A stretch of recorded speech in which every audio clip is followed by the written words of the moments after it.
আসসালামু আলাইকুম সকলকে আমার স্বপ্নের ছাদ বাগানে স্বাগত। তো আপনারা সবাই কেমন আছেন? আশা করছি সবাই ভালো আছেন আল্লাহর রহমতে। আমরাও সবাই খুবই ভালো আছি আল্লাহর রহমতে। তো এই যে দেখতে পাচ্ছেন, আমি গত 1 মাস আগে আপনাদেরকে দেখিয়েছিলাম এই ক্যারেটটাতে এই যে সবজি আমি লাগিয়েছিলাম, যে ফুলকপির গাছ কত ছোট ছোট লাগিয়েছিলাম, আপনাদেরকে সেই ভিডিও আমি দেখিয়েছি। তো সেই গাছে দেখুন আল্লাহর রহমতে কত সুন্দর ফুলকপি ধরেছে। আমি একটা ক্যারেটেই 4টে ফুলকপির গাছ লাগিয়েছি। ক্যারেটটা অনেকটাই বড়, তো আমি 4টে যেহেতু ফুলকপির গাছ লাগিয়েছিলাম, আমি ভেবেছিলাম হয়তো হবে না, কিন্তু আল্লাহর রহমতে খুবই সুন্দর হয়েছে। এই যে দেখুন, তো ফুলকপিগুলো তোলার মতো হয়ে গেছে। তো আজকে আমি জাস্ট বিকেলে ভিডিও করছি আপনাদেরকে শুধু দেখানোর জন্য যে ফুলকপিগুলো কত সুন্দরভাবে হয়েছে। আমার এই যে ক্যারেটে লাগিয়েছিলাম, তো এই একটা আপনাদেরকে দেখালাম, আরও দেখাচ্ছি। এই যে দেখুন কত সুন্দরভাবে ফুলকপিটা বেঁধেছে, দেখুন এই যে দুটো হলো, আর তার সাইডে এই যে দেখুন এই যে 3টে, আর তার পরে আর একটা আছে, এটা খুবই ছোট হয়ে আছে এখনো।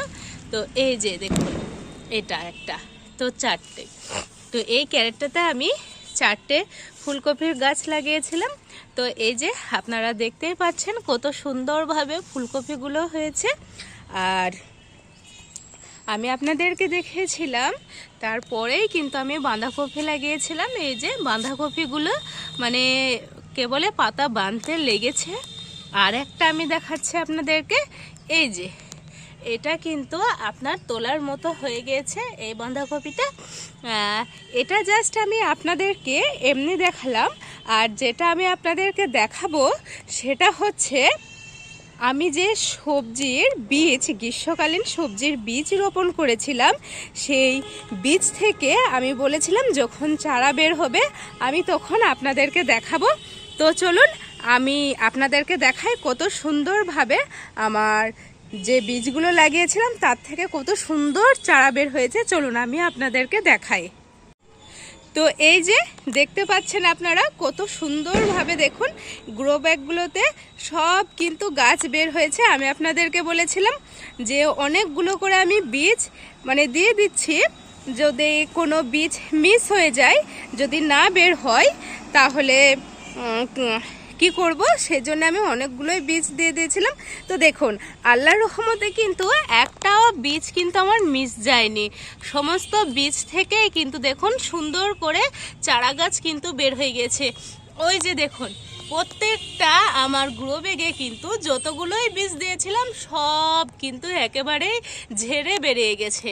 তো এইগুলো হচ্ছে, এই 3টেতে আমি ভেন্ডি দিয়েছিলাম। তো দেখুন একসাথে গ্রো ব্যাগে তো এত ভেন্ডির গাছ রাখা যাবে না, আমি একটা গ্রো ব্যাগে একটা কিংবা 2টো ভেন্ডির গাছ রাখবো, আর আমি তুলে তুলে অন্য সব গ্রো ব্যাগে লাগাবো।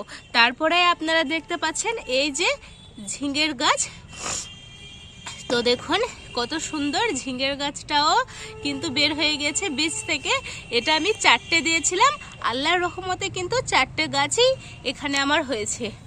আর এখানে দেখুন এখানেও আমি দিয়েছিলাম, এখানে আমি যতগুলো বীজ দিয়েছিলাম কিন্তু সব বীজগুলোই কিন্তু বের হয়ে গেছে দেখুন এই যে।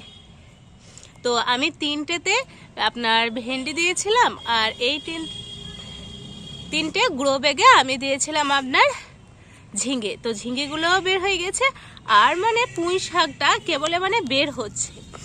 এই যে 2টো বের হয়েছে আপনার, পুঁই শাকটা একটু লেট করেই বের হচ্ছে, এই একটা আর এই যে একটা, 2টো বের হয়েছে। আর এই গ্রো ব্যাগটা থেকে আপাতত আপনার এই যে একটা বের হয়েছে। তো দেখি কতদিনে বের হয়, যদি না বের হয় তখন আবার আমি বীজ এখানে রোপণ করব। আর আমি আপনাদেরকে দেখাচ্ছি, আর এই যে দেখছেন এখানে আমি শসার বীজ লাগিয়েছিলাম এই ক্যারেটটাতে। তো এটাতেও দেখুন শসার বীজগুলো কিন্তু লাগানোর পর একটাও মিস যায়নি, সবই বের হয়েছে। আর এই যে এই গাছটা মনে হচ্ছে হবে না, তো ঠিক আছে, কোনো সমস্যা নেই, অনেকগুলো গাছ হয়েছে, এই ক্যারেট থেকে আমাকে তুলে দিতে হবে, তো ঠিকঠাকই আছে। আর এই যে এখানে আমি লাউ লাগিয়েছিলাম, তো লাউয়ের দেখুন একটা বের হয়েছে, এখানে আমি 4টে দিয়েছিলাম, তো এখনও 3টি মানে বের হয়নি, একটাই বের হয়েছে। লাউয়ের বীজের যে ওপরের আবরণটা থাকে সেটা তো অনেকটাই ধরেন পুরো থাকে, সেজন্য হয়তো একটু লেটই হয় আপনার লাউ, তারপরে আপনার করেলা এইসবের গাছ মানে বের হতে। তো একটা বের হয়েছে। আর এখানে দেখুন বিনস, এখানে 2টো বিনসের গাছ হয়েছে। তো আপনারা দেখতেই পাচ্ছেন আল্লাহর রহমতে কিন্তু গ্রীষ্মকালীন যেই বীজগুলো আমি লাগিয়েছিলাম সবজির, সেখান থেকে কিন্তু অনেকেই মানে আমার চারা গাছ বের হয়েছে। আর শুধু আপনার বের হয়নি এখান থেকে কিন্তু করলার গাছটা, কিন্তু দেখা যাক কি হয়। না বীজ মানে বের হলেও আমার কাছে এখনো এক্সট্রা বীজ আছে, সেগুলো আবার আমি লাগাবো। তো এই যে আপনারা দেখতেই পাচ্ছেন গ্রীষ্মকালীন সবজির মানে চারাগুলো আমার বের হয়ে গেছে। তো এই ছিল আজকের ভিডিও। আপনাদেরকে আমি আগে দেখিয়েছিলাম বীজ বপন করার সময়, আর এই যে দেখতে পাচ্ছেন তার থেকে গাছ বের হয়ে গেছে। এবার যখন নেক্সট আমি এই গাছ তুলে যখন অন্যান্য ক্রেটে লাগাবো তখনও আমি আপনাদেরকে দেখাবো।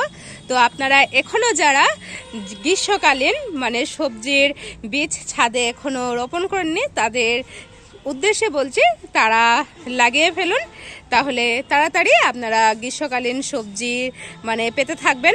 তো এই ছিল আজকের ভিডিওটি ভালো লাগলে অবশ্যই লাইক কমেন্ট শেয়ার করবেন। আর যারা আমার চ্যানেলে নতুন তারা অবশ্যই আমার চ্যানেলটা সাবস্ক্রাইব করে আমার পাশে থাকবেন, এই অনুরোধ রইল সকলের কাছে। তো আজকের মতো টাটা।